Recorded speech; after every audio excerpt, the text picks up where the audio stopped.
Estamos en días claves en el trabajo de la Convención Constitucional, a toda máquina trabajando ya en las distintas comisiones de preámbulo, armonización y artículos transitorios. Justamente para conocer en qué están en armonización, estamos junto a una de sus co-coordinadoras, convencional independiente, Tami Pusnik. ¿Cómo está, Tami? Muy buenos días. Hola Bárbara, buenos días, un gusto saludarte. Igualmente, muchas gracias. Sabemos que tienen las agendas totalmente colapsadas, pero siempre es bueno conversar desde adentro de lo que están avanzando. ¿Cómo van? ¿Cuáles son los principales temas que tienen y cuáles son los plazos que están manejando también para los próximos pasos? Sí, bueno, la Comisión de Armonización, que está integrada por 40 convencionales constituyentes, la semana pasada cumplimos el primer gran hito. Si nosotros podemos dividir el trabajo que tenemos que hacer en armonización, podríamos dividirlo en tres fases. La primera fase, como te comentaba, la cumplimos la semana pasada, particularmente en Calama, donde zanjamos la estructura de la propuesta de nueva constitución, es decir, cuáles van a ser los capítulos que va a haber en la nueva constitución. Esta semana se viene el segundo gran desafío, la segunda fase, que es la distribución de los 499 artículos en cada uno de estos capítulos. Y esto tenemos que zanjarlo, esperamos, según cronograma, este día sábado. Y la tercera y cuarta semanas, que son ya las últimas semanas del trabajo de la Comisión de Armonización, tenemos que entrar ya a hacer el detalle del trabajo de armonización propiamente tal. Es decir, tenemos que revisar obviamente los 499 artículos de forma detallada y levantar posibles alertas en cuanto a inconsistencias, contradicciones, duplicidades que vayamos encontrando en la revisión de estos articulados.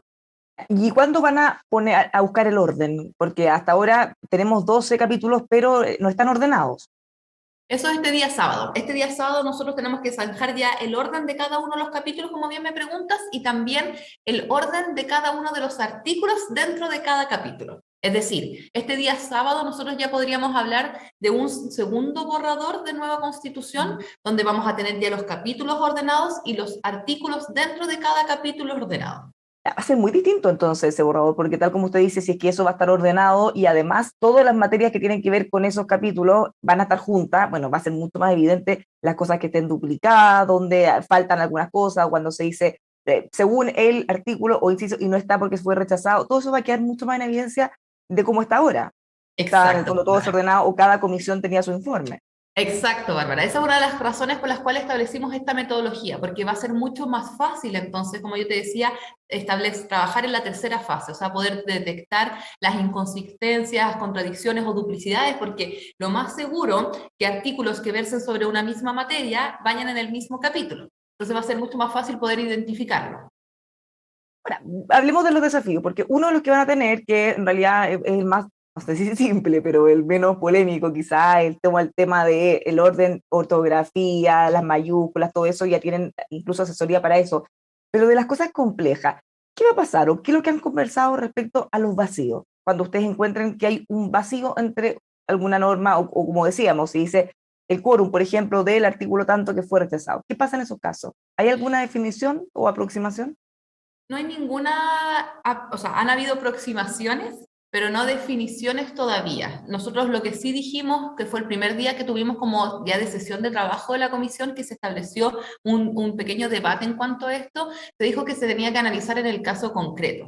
No analizarlo en abstracto, qué iba a significar que dentro de las competencias de la Comisión de Administración tuviésemos que levantar posibles alertas sobre incongruencias. ¿Qué significa eso? Entonces nosotros dijimos, ¿sabes qué? Cuando ya estemos en esta tercera fase y vayamos revisando cada uno de los artículos, bueno, ahí vamos a tener que entonces, en concreto, decir, ¿sabes qué? Acá tengo dos artículos que dicen lo mismo. Esto entonces, por lo tanto, deberían de fusionarse. O ¿sabes qué? Acá tengo un artículo que tiene varios incisos, ¿cierto? Varios párrafos, y un párrafo hace alusión a algo que no dice el artículo. Entonces, ¿cómo resolvemos eso? Eso podría ser una vía, decir, ¿sabes qué? Tengo que llenar ese vacío, como bien me preguntas tú, u otra vía es decir, ¿sabes qué? Elimino ese inciso que hace alusión a algo que no existe.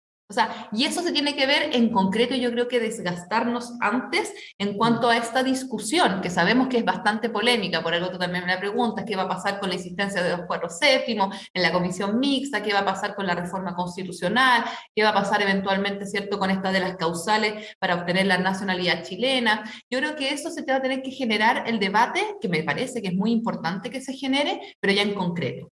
Claro, es que es bien importante esto que usted nos dice de la metodología, porque obviamente todos los convencionales tienen su propia alternativa o lo que les gustaría que se hiciera. Muchas veces vemos, ya sea en entrevistas o en declaraciones, en cuentas personales de Twitter, declaraciones, claro, que hacen afirmaciones que no necesariamente son cosas definidas. Por ejemplo, se ha generado otro temor, que usted algo lo mencionaba respecto a que se pudiera, o algunos pudieran querer, incorporar cosas que fueron rechazadas, ya sea en armonización, en esos vacíos, o bien en las transitorias.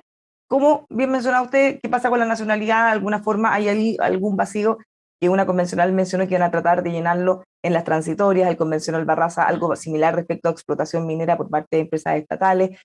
¿Está ese riesgo o no? ¿Qué tan limitado está lo que se puede reponer que ya se rechazó en el Pleno? Sea, siempre existe el riesgo que alguien quiera hacerlo. Yo creo que es Claro. importante, ¿cierto? En la Convención Constitucional sabemos que todo puede pasar. Eso hemos aprendido estos 10 meses. Pero si me preguntas a mí, Bárbara, yo creo que es importante recordarle a las personas que el sábado 14 de mayo se cerró el debate constitucional.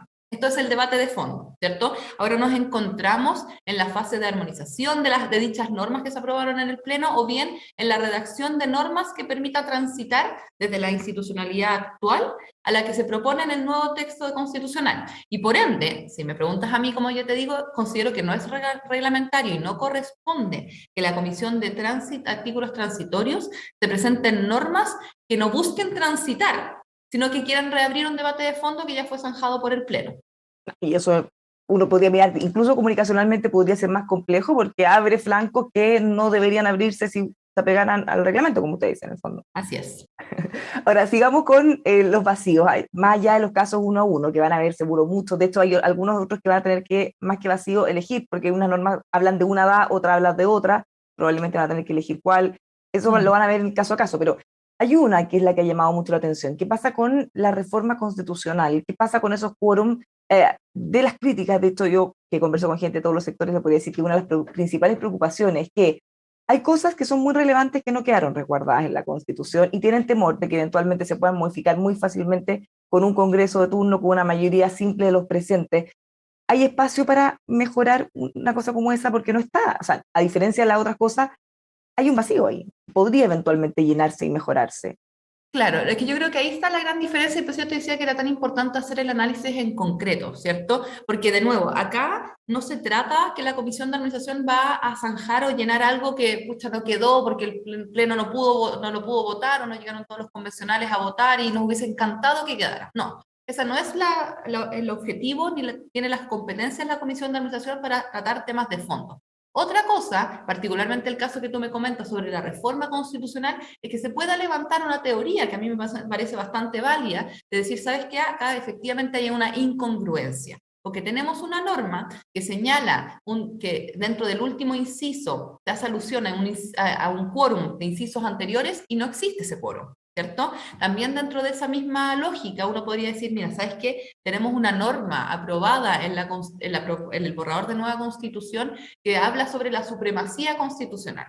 ¿Qué significa esto? No leguleyada significa que la Constitución está por sobre todas las otras leyes. Y por lo tanto, alguien podría decir, mira, ¿sabes qué? Me parece bastante incongruente que tengamos una Constitución que se pueda reformar por ley, por mayoría simple, a diferencia de otras leyes que se exige una mayoría absoluta.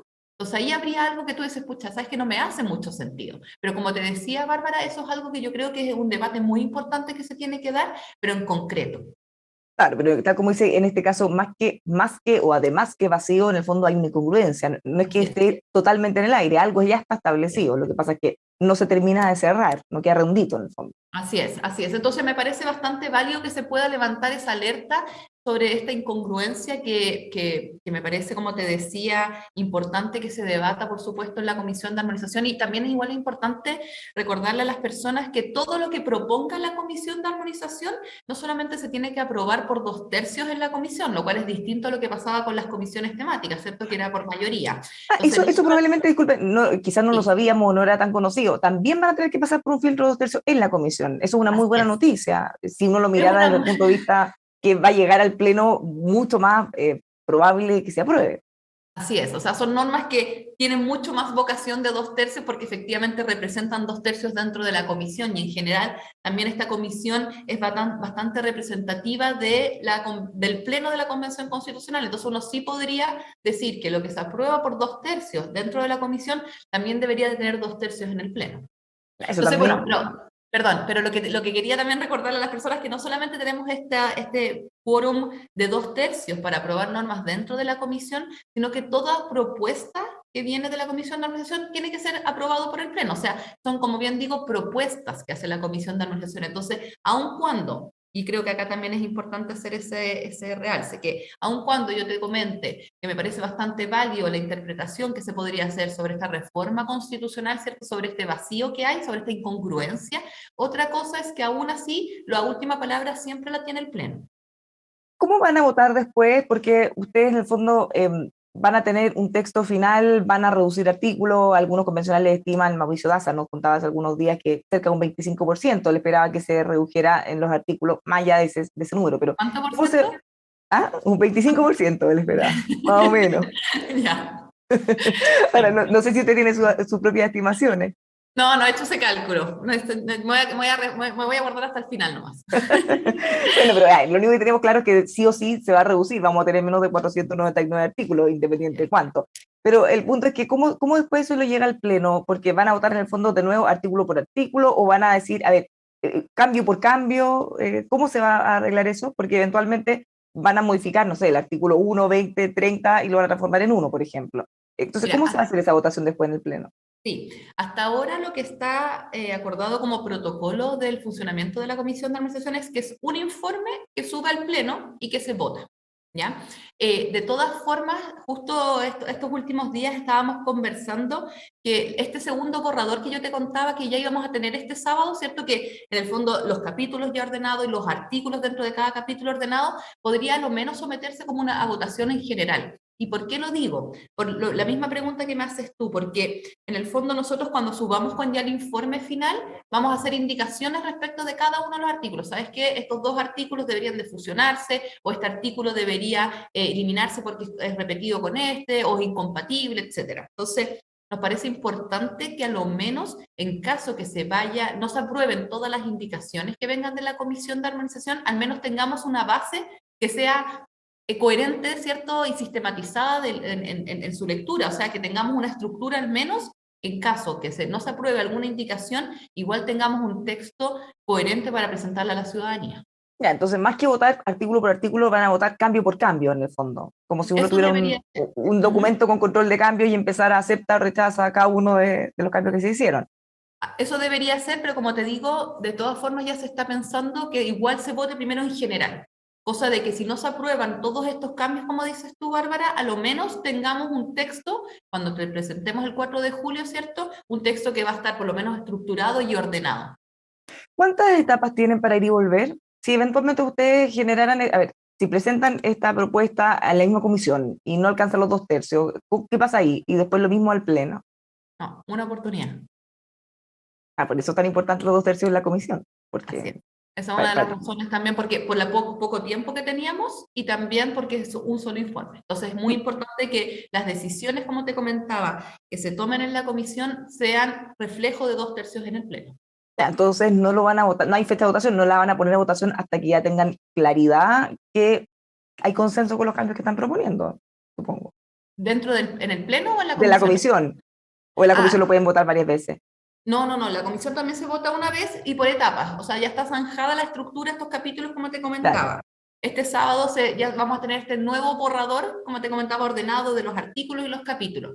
Y ya 2 semanas más, porque eso sí, consideramos por lo menos como coordinación que nos iba a tomar más tiempo relacionado con el detalle de la armonización, ¿cierto? Esto ya de empezar como a pulir las normas desde un punto de vista técnico, jurídica más que nada, eso nos iba a tomar más tiempo. Entonces, eso nosotros tenemos pensado como coordinación que sean 2 semanas y después el 17 de junio nosotros como comisión de administración terminamos nuestro trabajo. O sea, el 17 de junio la comisión de administración presenta su informe final, o sea, lo entrega, se vota la semana siguiente a eso. 17 de junio, eso es pasado mañana más o Ahora, menos. Harto por eso, trabajo tengo mis tienen. ojeras, no dormimos. Bueno, menos mal que el día tiene hartas horas, las ocupan casi todas. Otro de los temas que se ha generado harto debate ya no tiene que ver tanto con su comisión de armonización, sino que con las transitorias. ¿Qué pasa en el caso de que el Congreso se demorara mucho en hacer todas las bajadas? Muchas materias quedan sujetas a ley, y ha generado ahí un debate que también ha sacado muchos comentarios, Roncha, respecto a la posibilidad que planteaba el Contralor y que se sumó el gobierno respecto a que el presidente pudiera legislar vía decreto, decreto con fuerza de ley para llenar esos espacios que el Congreso no llene. ¿Qué le parece a usted esa alternativa? A ver, yo creo que primero importante decir que los decretos con fuerza de ley, Bárbara, existen desde la Constitución del 25. O sea, esto es algo que existe. Otra cosa es que sea la Convención Constitucional quien habilite al presidente para establecer estos decretos con fuerza de ley y no sea el Congreso como ocurre, ¿cierto? En la práctica. Si me preguntas a mí, yo considero que es innecesario para la transición de la nueva Constitución. eh, o sea, es, como te decía, es innecesario para la transición de la nueva constitución utilizar los decretos con fuerza de ley. Yo creo que es importante como contarle a las personas que los decretos con fuerza de ley son muy excepcionales en la vida democrática y por eso se requieren tantos requisitos de forma estricta y en determinadas materias para poder establecer estos decretos con fuerza de ley. Yo particularmente no me gusta la idea. Como te decía, creo que son muy excepcionales. Además, son excepcionales porque en el fondo esto es una excepción a la separación de los poderes, ¿cierto? Porque cuando uno habla de un decreto con fuerza de ley, pone en la figura del presidente o presidenta de la República tanto la función ejecutiva como la función legislativa. Y por lo mismo son bastante excepcionales, como yo te decía.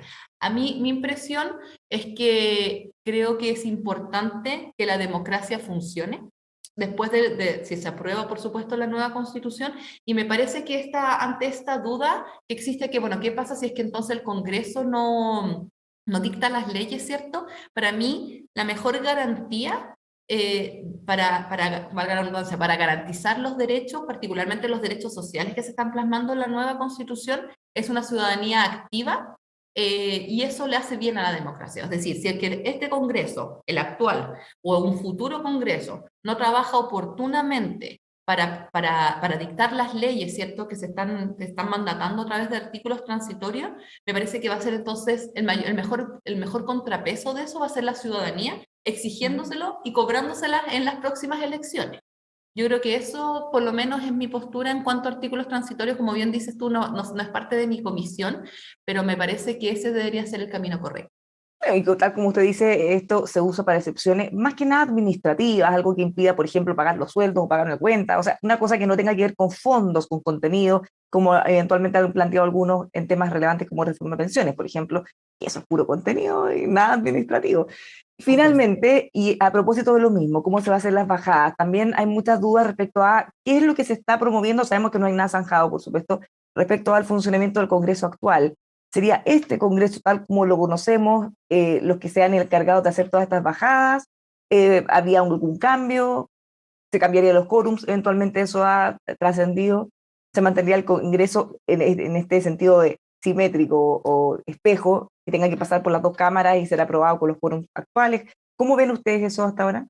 Bueno, eso se está discutiendo y el plazo vence hoy día martes para la Comisión de Artículos Transitorios. Hay distintas posturas, todavía no se ha zanjado, para serte muy sincera. Obviamente esto va a ser a las 11:59 cuando sepamos los acuerdos dentro de cada comisión, pero a lo menos siempre la postura, no te entendí bien la pregunta, pero relacionado como con el tránsito y si es que este Congreso actual podría empezar a hacer reformas legislativas. Eso era la pregunta. Sí, que sea este el Congreso que tenga que hacer la bajada, tal cual como lo conocemos. Bueno, incluso también han hablado de poner algunas restricciones para reformas a la Constitución. El Partido Comunista plantea que debería poder reformarse desde el próximo Congreso, otros dicen que debería ser inmediatamente. En la medida que se hagan las bajadas, quizá hay algún congruente que se pueda arreglar. Sí, es claro, lo que hace es que hay dos temas. Son Uno muchas es, dudas en el fondo, claro. sí, es que por eso yo creo que hay que separarlo. Uno es si es que el actual Congreso podría o no reformar la Constitución. Yo creo que esa es una gran pregunta. Y la otra gran pregunta es si es que este Congreso también podría empezar a implementar legislación, ¿cierto?, para transitar de la institucionalidad actual a la nueva institucionalidad. Yo soy de la idea, y yo creo que va en la misma línea de lo que te comentaba antes con los decretos de fuerza de ley, que la democracia tiene que funcionar. O sea, tenemos que, yo soy de la idea de no generar cerrojos en la Constitución. Y por lo tanto, si tenemos un actual Congreso que pueda empezar a habilitar la transición, sobre todo en temas como que van a ser más fáciles de poder implementar, ¿cierto?, en políticas públicas, mandatos al Estado, me parece que es lógico que dejemos esa posibilidad abierta. Y como te decía, si es que el Congreso no lo hace, ya sea el actual o futuro, bueno, es la propia ciudadanía, a través de la vía democrática, que va a poder exigirle eso a un nuevo Congreso. Una última cosa para cerrar, porque ya no nos queda tiempo. La oposición, Chile Vamos, Renovación Nacional, Evópoli, la UDI, plantearon al presidente generar desde ya un mecanismo que asegure una tercera vía, que asegure que sí o sí va a haber una continuidad del proceso independiente si gana la prueba o el rechazo. El gobierno cerró esa posibilidad. ¿Qué le parece a usted? Soy de la postura que no tengo que pronunciarme sobre eso, Bárbara. Yo creo que mi trabajo, siempre he dicho, termina el 4 de julio como convencional constituyente, y después de eso, si es que efectivamente se rechaza el proyecto de nueva constitución, tenemos un Congreso, tenemos un gobierno y que va a tener que tomar las decisiones que estime convenientes. Muchísimas gracias. Nos quedaron claras varios procedimientos de lo que viene, así que les deseamos éxito. Trabajo tienen mucho, por lo menos. Así es, muchas gracias a ti, Bárbara, por este espacio. Siempre feliz de poder conversar contigo. Claro, muchas gracias. La esperamos pronto para que nos cuente más detalles de lo que se daron, y a todos los dejamos invitados a seguir con nosotros informándose aquí en emol.com.